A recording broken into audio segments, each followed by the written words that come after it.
तो चलिए रोहित जी, आज का लेक्चर है 49। इससे पहले 48 लेक्चर पढ़ा है ना। 48, तो ये 49th लेक्चर है और पढ़ेंगे आज भारत छोड़ो आंदोलन। मैं आपको बता दूं, इस कोर्स में सबसे इम्पोर्टेंट टॉपिक आज का है भारत छोड़ो आंदोलन।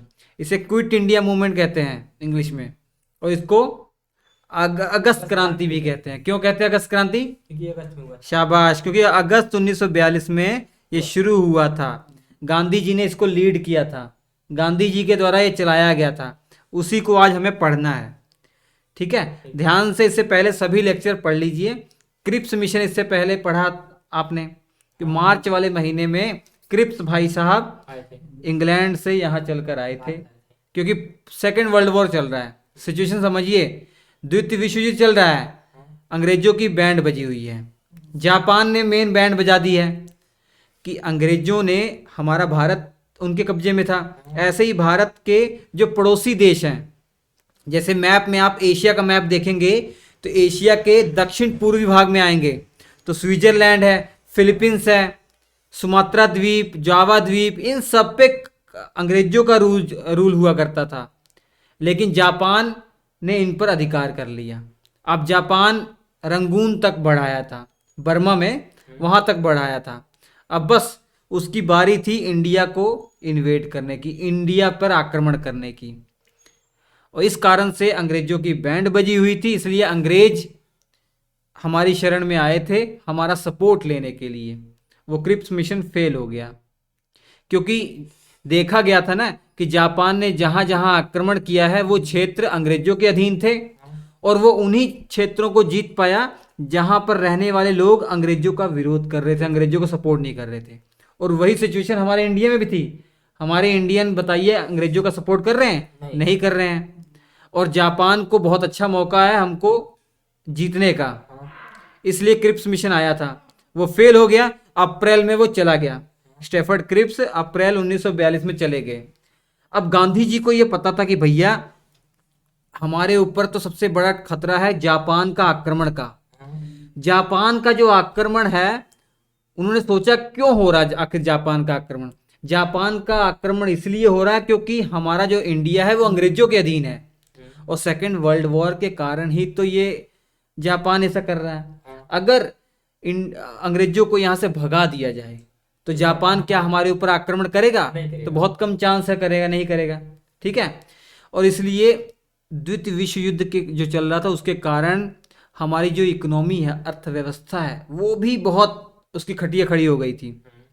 तो गांधी जी ने कहा कि भैया एक ही विकल्प है, भारत छोड़ो। कौन भारत छोड़ेगा? अंग्रेज। अंग्रेज भारत छोड़ेंगे तो ना जापान आक्रमण करेगा हमारे ऊपर, और ना हमारी अर्थव्यवस्था संकट में आएगी।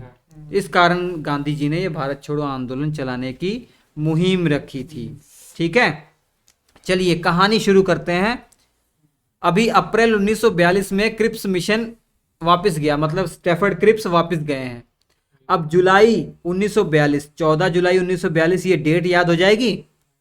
14 जुलाई 1942 को कांग्रेस की जो वर्किंग कमेटी थी, जो मेन मेंबर थे, उनकी एक मीटिंग होती है। कहाँ पर? महाराष्ट्र के वर्धा में। ये वर्धा जगह है जो है ना, कहाँ पे है? महाराष्ट्र में। इस मीटिंग में एक रेजोल्यूशन पास किया जाता है जिसे वर्धा रेजोल्यूशन कहते हैं या क्विट इंडिया रेजोल्यूशन कहते हैं। ये क्या रेजोल्यूशन था? यहाँ पर गांधी जी को पूरा अधिकार दे दिया गया, और गांधी जी आप आंदोलन चलाओ, हम आपके साथ हैं, जैसा आंदोलन करोगे वैसा हम आपके साथ चलाएंगे, जैसे हमको आप नचाना चाहो वैसा नचाओ, कोई दिक्कत नहीं, कोई टेंशन नहीं, बस आप हमारे देश को आज़ाद कराओ। और गांधी जी को ये अधिकार मिल गए। लेकिन वहाँ पर कुछ बड़े बड़े लीडर ऐसे थे जिन्होंने इस आंदोलन का सपोर्ट नहीं किया। गांधी जी ने कहा था कि हम वहाँ पे, गांधी जी से पूछा भी गया, गांधी जी ने कहा हम आंदोलन चलाएंगे जिसमें अंग्रेजों को भारत छोड़ना पड़ेगा।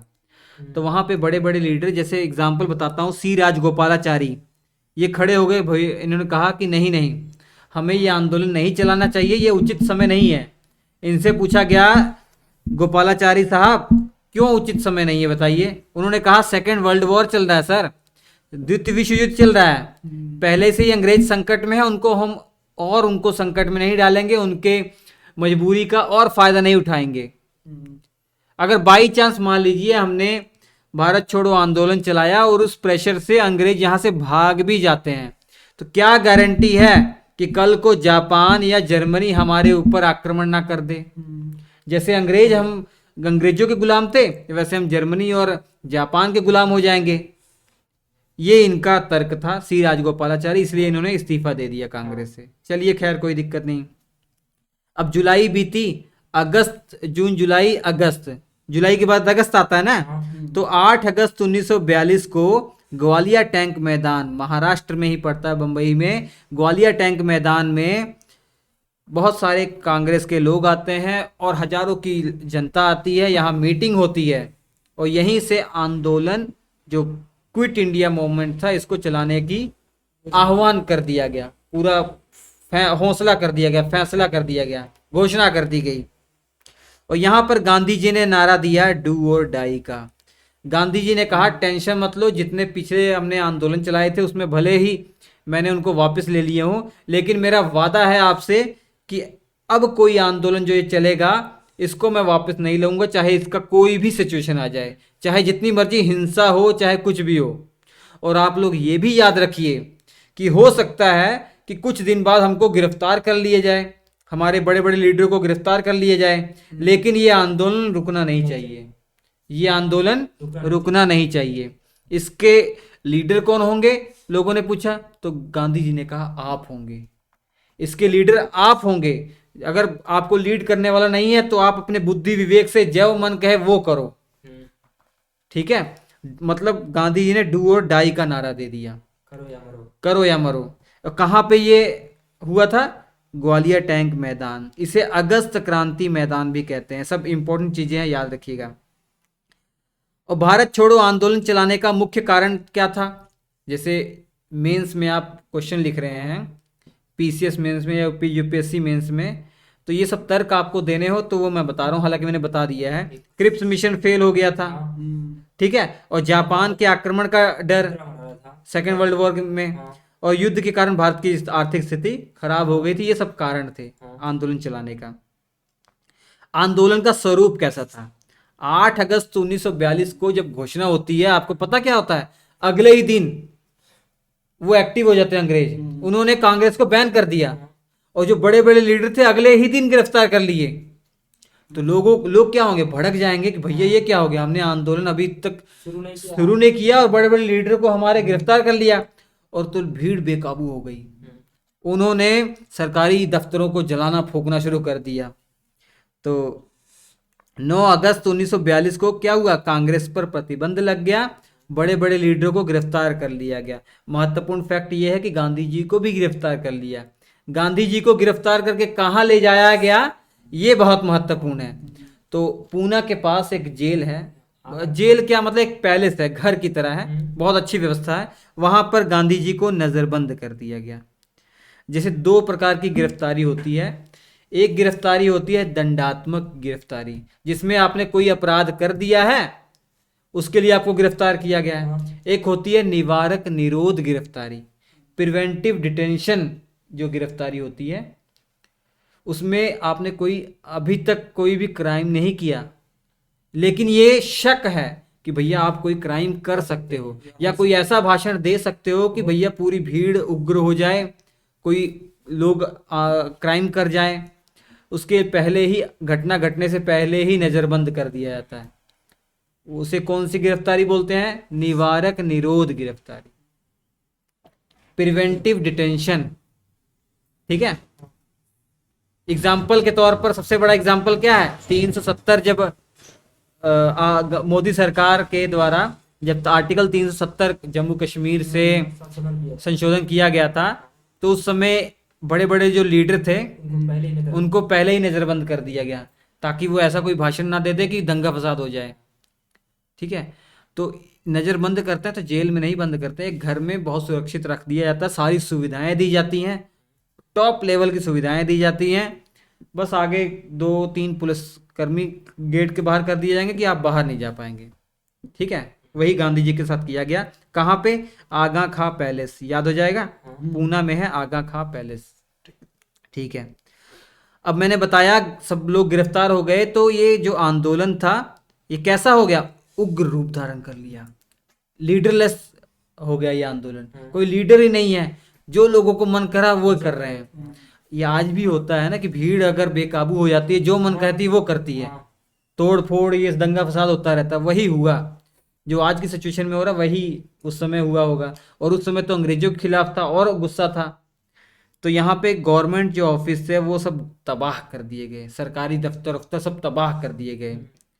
इसके अलावा जो कम्युनिकेशन सिस्टम था, जिससे फोन उन वाला सिस्टम उनका तार वाला होता था, मोबाइल तो होते नहीं थे, और टेलीग्राफ होता था। इसके अलावा बिजली की तारें उड़ रहे हैं, और आपके रेलवे लाइन वो सब उखाड़ उखाड़ दिए, इतना खतरनाक कर दिया, पूरा कम्युनिकेशन सिस्टम तबाह कर दिया। तो वो अंग्रेजों ने भी क्या किया, बहुत हिंसात्मक, गुस्से में आकर हिंसात्मक तरीके से दमन किया आंदोलन का। दिसंबर 1942 आते आते आपको ताज्जुब होगा कि 1 लाख लोगों को गिरफ्तार कर लिया गया। इतना खतरनाक तरीके से उन्होंने किया। जब देखा गया कि सबको गिरफ्तार किए जा रहे हैं, तो जो कुछ लीडर छूटे हुए थे, बचे हुए थे, उन्होंने अपने आप को अंडरग्राउंड कर दिया और अंडरग्राउंड नेटवर्क बनाने लग गए। वो काम कर रहे थे, अंडरग्राउंड तरीके से काम कर रहे थे, गुप्त रूप से अपने काम कर रहे थे। एग्जाम्पल बताऊं आपको, जेपी नारायण, आर एम लोहिया, आर एम लोहिया मतलब राम मनोहर लोहिया, अरुणा आसिफ अली, ये सब लीडर जो है अंडरग्राउंड हो गए। और अंडरग्राउंड से याद आया, अंडरग्राउंड एक्टिविटी में जो सबसे इंपॉर्टेंट एक्टिविटी थी, जो परीक्षा की दृष्टि से सबसे इंपॉर्टेंट है, वो थी उषा मेहता के द्वारा कांग्रेस रेडियो का संचालन। गुप्त रूप से हो रहा है, अंग्रेज खोज रहे हैं, खोज ही नहीं पा रहे कि भैया कि रेडियो स्टेशन कहाँ है जहाँ से सब जगह प्रसारण हो रहा है, कि लोगों को बताया जा रहा है, रणनीति दी जा रही है कि भैया इस आंदोलन में क्या करना है, आपको कैसे आंदोलन करना है, अब क्या कदम उठाना है। और लोग वैसा ही कर रहे थे। और ये जो रेडियो स्टेशन है, ये जो रेडियो फ्रिक्वेंसी है ना, ये मद्रास तक टच कर रही थी। तो उषा मेहता के द्वारा बहुत बड़ा काम किया गया। जहां छापा पड़ता था, जैसे रेडियो स्टेशन यहाँ स्थापित किया गया है, तो छापा पड़ने वाला तो यहाँ से हटा के कहीं और कर देते थे। ऐसे ही कई दिनों तक चलता रहा, लेकिन बाद में अंग्रेजों ने पकड़ लिया। तो इस कारण से उषा मेहता को 4 साल की सजा भी हो गई थी। ये भी इंपॉर्टेंट फैक्ट है। तो ये एक्टिविटी, और इस आंदोलन में समांतर सरकारों का भी गठन कर दिया गया। अंग्रेजी हुकूमत है, इसके पैरेलल में हमने और गवर्नमेंट बनाने शुरू कर दी अपने अपने क्षेत्र में। आंदोलन चल रहा, हमने अपने गांव में अपनी सरकार बना ली। जैसे ही सबसे पहले कहाँ हुआ, बलिया में हुआ, यूपी में पड़ता है बलिया, हमारे बगल में ही है ये बलिया। और चित्तू पांडे के नेतृत्व में सबसे पहले यहाँ पर समांतर सरकार बना ली गई। इसके अलावा बंगाल में भी एक मिदनापुर जिला है, मिदनापुर जिले में एक तालुका है, एक जगह है, इसका नाम है तामलुक। इस स्थान पर भी पैरेलल गवर्नमेंट बना दी गई। महाराष्ट्र के सतारा में भी पैरेलल गवर्नमेंट बना दी गई। ठीक है, तो ये समांतर सरकारों का गठन भी किया गया, इंपॉर्टेंट फैक्ट है। अब भारत छोड़ो आंदोलन क्यों महत्वपूर्ण है, इसका महत्व क्या है, इसकी क्या विशेषताएं हैं पूछा जाए, सबसे पहले तो ये लीडरलेस आंदोलन था। इसमें कोई लीडर नहीं था, क्योंकि जो गांधी जी लीड कर रहे थे, वो शुरुआत में उन्होंने बस करो या मरो का नारा दिया, कुछ भाषण दिया, उसके बाद उनको तो नजरबंद कर दिया गया। तो इसे लीडरलेस आंदोलन हम कह सकते हैं। और ये आंदोलन मुख्य रूप से 3 चरणों में चला।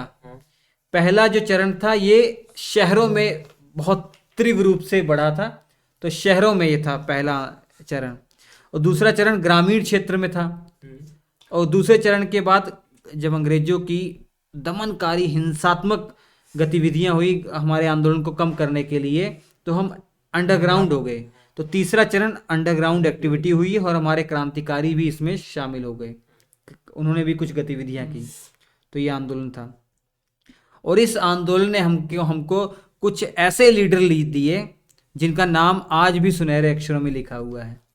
जैसे आपने राम मनोहर लोहिया का नाम सुना होगा, सुचेता कृपलानी का नाम सुना है, अरुणा आसफ अली का नाम सुना है, अच्युत पटवर्धन का नाम सुना होगा, बीजू पटनायक का तो नाम सुना ही होगा, जयप्रकाश नारायण, उषा मेहता, ये सब बड़े बड़े लीडर इसी आंदोलन की देन है। इसी आंदोलन के कारण ये उभरे, फेमस हुए। और सरकार ने बहुत कठोरता से इस आंदोलन का दमन किया। एग्जाम्पल के तौर पर दिसंबर 1942 में लगभग 1 लाख लोगों को गिरफ्तार कर लिया गया था। तो इसी के बाद से आंदोलन धीमा पड़ गया। 1943 में कम पड़ गया, 1944 आते आते समाप्त हो गया था। ठीक है। अब गांधी जी ने उपवास भी इस आंदोलन में किया था। उपवास किया था फरवरी 1943 में, 21 दिन का उपवास किया था, जेल से ही। आगा खां जो पैलेस थे उसी से इन्होंने 21 दिन का उपवास किया था। प्रश्न उठता है क्यों किया था। आपको बताया मैंने, अंग्रेजों ने हिंसात्मक तरीके से इस आंदोलन का दमन करना शुरू कर दिया। बहुत हिंसा बरपा रहे थे। समझ रहे हो क्या? समझ में आ रहा है? बहुत हमारे ऊपर हिंसा बरपा रहे थे। ऊपर से गांधी जी को कह रहे थे, गांधी जी आप निंदा कर दीजिए, थोड़ा सा निंदा कर दीजिए इस आंदोलन का, ताकि सब आंदोलन रुक जाए। तो गांधी जी ने कहा नहीं, जो हमारे भारतीय कुछ हिंसात्मक घटनाएं कर रहे हैं ना, वो तो बहुत कम है, लेकिन आप उसके काउंटर में जो इतनी बड़ी बड़ी हिंसात्मक घटनाएं कर रहे हो, जो हमारे आंदोलनकारी, जो हमारे आम जनता को मार रहे हो, तड़पा रहे हो, ये सबसे ज़्यादा घटिया काम है। तो इसी को लेकर गांधी जी ने उपवास किया था 21 दिन का। इस उपवास के कारण गांधी जी की तबीयत खराब हो जाती है। लगभग, मैं आपको बता दूं, लगभग 1 साल तक उनकी तबीयत खराब रहती है इसी उपवास के कारण। जब गांधी जी की तबीयत खराब होती है ना, तो जो हमारे भारतीय ही थे, अंग्रेजों के वफादार, जो सरकार का हिस्सा थे, उनकी भी खटिया खड़ी हो जाती है। वो भी सोचने लग जाते हैं कि भाई कहीं गांधी जी को कुछ हो ना जाए। अगर गांधी जी को कुछ हो जाएगा, पूरी जनता हमारे ऊपर थोप देगी कि भैया आप भी तो अंग्रेजों का हिस्सा थे। 3 नाम बताता हूं मैं, MSNA, NR सरकार, HP मोदी। ये ऐसे लोग थे जो वायसराय की जो एग्जीक्यूटिव काउंसिल थी, जो कार्यकारी परिषद थी, उनका हिस्सा थे। और वायसराय की कार्यकारी परिषद में जो सदस्य होते हैं, उनको तो अंग्रेज ही चुनते हैं, वायसराय ही चुनते हैं। अब बताइए, वायसराय हमको चुन रहा है, आपको चुन रहा है, इनको चुन रहा है, क्यों चुनेगा? अब हम उसके काम के होंगे तभी तो चुनेगा, हम उसके वफादार होंगे। तो यही लोग थे, MSNA, NR सरकार, HP मोदी। ये उनके वफादार थे, उनके वफादार। वफादार कैसे मैं कह रहा हूं, क्योंकि जब आंदोलन चला था ना, इन्होंने आंदोलन का सपोर्ट नहीं किया था, आंदोलन का विरोध ही कर रहे थे, अंग्रेजों का सपोर्ट कर रहे थे। जब अंग्रेज हमारे ऊपर कहर बरपा रहे थे इस आंदोलन के नाम पर, तब भी वो इनका साथ दे रहे थे। इस्तीफा कब दिया उन्होंने? जब गांधी जी तबीयत खराब हो गई। किस डर से? कि इनके ऊपर दाग न लग जाए गांधी जी की मृत्यु का, कि गांधी जी अभी बाई चांस मृत्यु हो जाती है, इतने सीरियस हो गए हैं, तो दाग इनके ऊपर भी लग जाएगा। तो गांधी जी की तबीयत लगातार खराब रही, मैंने कहा साल से ज़्यादा तबीयत खराब रही। तो 6 मई 1944 को गांधी जी को जेल से रिहा कर दिया गया। लेकिन जब तक गांधी जी आए तब तक आंदोलन का नामो निशान नहीं था, बहुत कम था, मतलब लगभग समाप्त हो गया।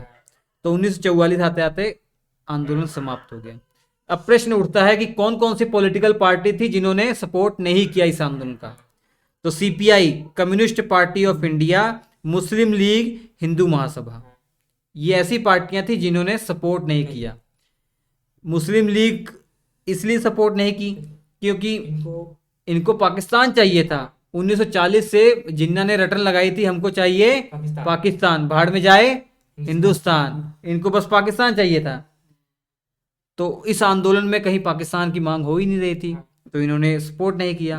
और CPI की अगर बात करें, कम्युनिस्ट पार्टी की, तब इन्होंने देखा कि सेकेंड वर्ल्ड वॉर में तो भैया जो USSR है, रूस है, मतलब रूस नहीं कह सकते, रूस और कई देशों का संघ था, तो अभी रूस समझिए, रूस तो एक कम्युनिस्ट कंट्री है और ये तो मित्र राष्ट्र में है, मतलब वो देशों में है जो द्वितीय विश्व युद्ध में अंग्रेजों के साथ लड़ रहा है।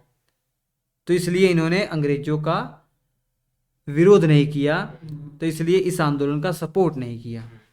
हिंदू महासभा ने भी इस आंदोलन को सपोर्ट नहीं किया था। तो 1944 आते आते इस भारत छोड़ो आंदोलन समाप्त हो गया।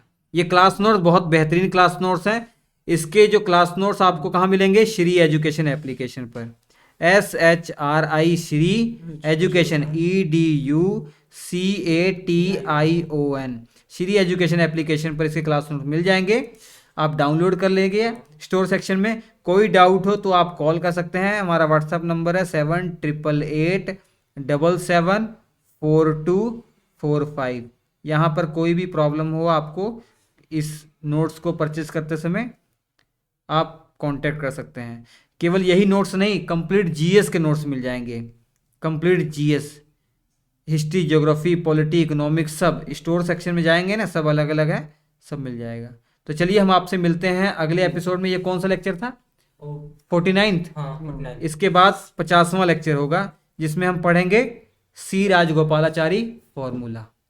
तो हम आपसे मिलते हैं, इन बच्चों से भी मिलते हैं अगले एपिसोड में। ये अंधेरा हो गया था, लगता है लाइट डिम हो गई थी। लाइट की प्रॉब्लम है। चलिए कोई दिक्कत नहीं, समझ में तो आया है। हाँ हाँ ठीक है, चलिए नमस्कार।